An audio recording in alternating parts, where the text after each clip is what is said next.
the whistleblower, before they knew I was going to release, he came out with a whistleblower, you know, like he's some wonderful person. Take a look at the whistleblower.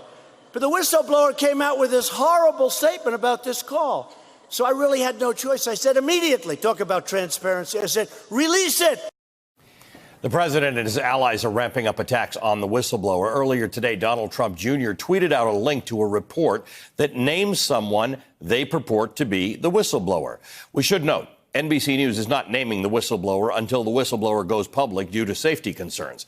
Today, Senator Rand Paul blocked a Senate resolution backing protection for whistleblowers. This follows his recent calls for the whistleblower's name to be made public. With us to talk about this is Michael McFaul, former U.S. ambassador to Russia, whose book is titled From Cold War to Hot Peace, an American ambassador in Putin's Russia. Ambassador, good to see you again. Talk to me about, sure. There seems to be a fundamental departure from the norms that both Republicans and Democrats have previously observed on Capitol Hill about the importance placed on the confidentiality and protection of whistleblowers. It does seem that way. I think it's very disappointing. I think it'll make it more difficult for future whistleblowers to come forth and to use the legal rights that they have. And you just mentioned my book. It reminds me that when I was the U.S. ambassador, a guy by the name of Edward Snowden showed up in Moscow, and one of his complaints was that he didn't think he could use the processes accorded to him in the whistleblower rules and regulations. And I was out publicly pretty often every day saying, no, he should have used those opportunities for him. This undermines that. This makes it a lot more dangerous, a lot more difficult for future people to use that process. What is the danger? Is it about future people using that prospect? Is it to put a chill on anyone else who may come forward here to say, we'll come after you? I think all of the above. It makes it more difficult. People worry about retribution.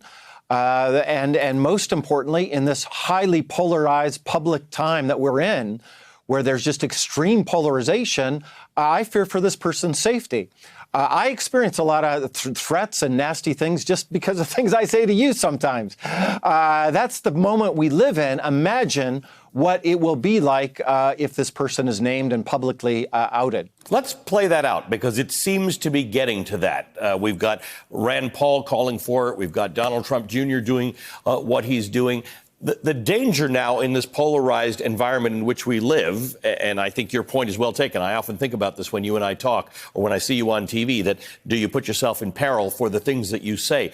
There is real danger to somebody who goes forward and says that he has seen or she has seen something dangerous or something possibly corrupt, if you have a nation or half a nation that might be coming after you. Correct. And if you have a president, as you may recall, who's called him an enemy, he's called him he doesn't call him a whistleblower. They consider him a traitor. And that, I think, is extremely dangerous. The other part of it, of course, is that it's intimidation of a possible witness. If you're saying these things about them, that also makes it more difficult for them to testify honestly and come out, if indeed that is the case. And third, just always remember, because you were talking about it earlier, the facts are as clear as day. Mm-hmm. We don't need the whistleblower. But we don't need, it's you shoot the messenger when you don't like the message.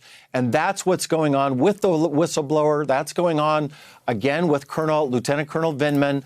And that means that they don't have facts that they can argue with. So instead, they talk about the character of these people and, allegedly their politicization. So this is interesting, because in the beginning, the argument by the president was that this is secondhand information. It's not something the whistleblower knew. The president wanted to hear from people who had talked to the whistleblower. Since then, that's all fallen to the side, because we've had, as you said, Vindman, Yovanovitch, Taylor, even Sondland, who's come around to it a couple different ways, basically testifying or giving depositions to the facts that the whistleblower is talking about. So one doesn't even need the whistleblower at this point. Not in my opinion. I mean, I think the facts are overwhelming. One can disagree about whether people think those facts are impeachable offenses or not. But it is overwhelming. And what's, by the way, the transcript that he keeps saying, read the transcript. I've read the transcript many, many times. It's very damning for the president. And then you couple it with all the text messages that came out. That was the second piece of this. And then third, all the testimony. The facts are clear as day. There's really no disputing of the facts. And therefore, why the whistleblower even needs to testify is not really clear to me. Ambassador Michael McFaul, always a pleasure to see you. Thank you for joining me. Hey there, I'm Chris Hayes from MSNBC. Thanks for watching MSNBC on YouTube. If you want to keep up to date with the videos we're putting out, you can click subscribe just below me or click over on this list to see lots of other great videos.